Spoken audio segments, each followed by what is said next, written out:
భారత్లో తమకు మంచి స్నేహ సంబంధాలు ఉన్నా సుంకాల విషయంలో రాజీ పడబోమని మరోసారి స్పష్టం చేశారు అమెరికా అధ్యక్షుడు డొనాల్డ్ ట్రంప్. ప్రపంచంలోనే అత్యధిక టారిఫ్లు విధిస్తున్న దేశాల్లో ఇండియా కూడా ఉందని, ఆ దేశంతో అదే ఏకైక సమస్యని పేర్కొన్నారు. సుంకాలను క్రమంగా తగ్గిస్తారన్న విశ్వాసం తమకు ఉందని తెలిపారు. ఏప్రిల్ 2వ తేదీ నుంచి టారిఫ్లు వసూలు చేయబోతున్నట్లు పునరుద్ఘాటించారు అమెరికా అధ్యక్షుడు.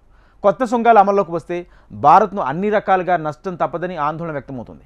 అయితే ఈ సుంకాలను తప్పు పట్టలేమంటున్నారు మన అధికారులు. అమెరికా అధ్యక్షుడు డొనాల్డ్ ట్రంప్ అధికారంలోకి వచ్చినప్పటి నుంచి పలు దేశాలపై సుంకాలతో విరుచుకుపడుతున్న సంగతి తెలిసిందే. ఈ విషయంలో అమెరికాతో దీర్ఘకాల సంబంధాలు ఉన్న దేశాలకు కూడా మినహాయింపు ఇవ్వటం లేదు ట్రంప్. చైనా, బ్రెజిల్, ఇండియా వంటి దేశాలపై పరస్పర సుంకాల విధింపు ఏప్రిల్ 2 నుంచి అమల్లోకి వస్తుందని ట్రంప్ ఇప్పటికే ప్రకటించారు. ఆయా దేశాలు తమ ఉత్పత్తులపై ఎంత టారిఫ్లు విధిస్తే మనమూ తిరిగి అంతే వసూలు చేస్తాం అని స్పష్టం చేశారు.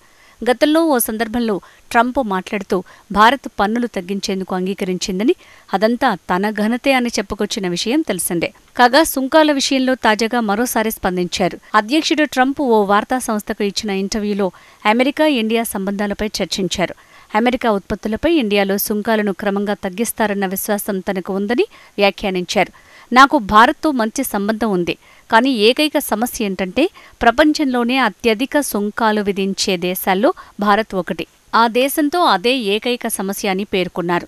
భారత్ టారిఫ్లను గణనీయంగా తగ్గించే అవకాశం ఉన్నట్లు నేను నమ్ముతున్నాను, కానీ ఏప్రిల్ 2 నుంచి వారెంత విధిస్తే మేము అంతే వసూలు చేస్తాం అని ట్రంప్ అన్నారు. కాగా సుంకాల విషయంలో ఎవరికి నచ్చినా నచ్చకపోయినా ఆ నిర్ణయాలను తప్పుబట్టలేమన్నారు కేంద్ర విదేశాంగ మంత్రి ఎస్ జైశంకర్.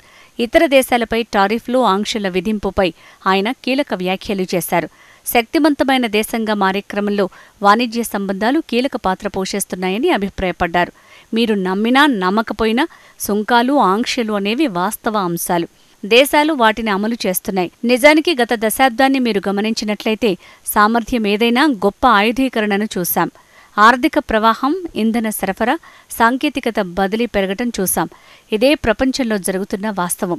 ఓ దేశంలో సమగ్ర జాతీయ శక్తిగా ఎదిగే పోరాటానికి వ్యాపార, వాణిజ్య సంబంధాలు ముఖ్యమైన సహకారాన్ని అందిస్తాయి. అందుకే ఆ వ్యాపారం కోసం దేశాలు పోటీ పడుతున్నాయని జైశంకర్ వ్యాఖ్యానించారు. మరోవైపు అమెరికా ఉత్పత్తులపై సుంకాల తగ్గింపునకు ఆ దేశానికి భారత్ ఎలాంటి హామీ ఇవ్వలేదని కేంద్ర వాణిజ్య కార్యదర్శి సునీల్ బార్తాల్ పార్లమెంటరీ ప్యానెల్కు స్పష్టం చేసిన విషయం తెలిసిందే.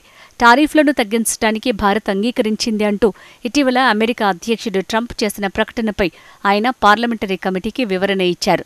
ఈ విషయంపై ఇరు దేశాల మధ్య ఇంకా చర్చలు కొనసాగుతున్నాయని, ఆ దేశానికి ఎలాంటి హామీ ఇవ్వలేదని, ఎలాంటి ఒప్పందం జరగలేదని ఆయన తెలిపారు.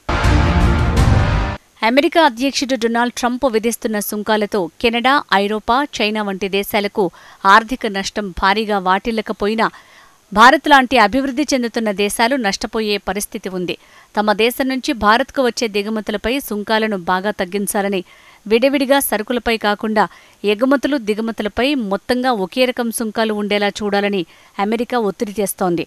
అమెరికా ప్రభుత్వ నూతన సుంకాల విధానంతో మన దేశంలోని వ్యవసాయ, వస్త్రాలు, స్టీలు, అల్యూమినియం, ఔషధ, సాఫ్ట్వేర్, ముఖ్యంగా చిన్న పరిశ్రమల ఉత్పత్తుల ఎగుమతులు భారీగా తగ్గుతాయి.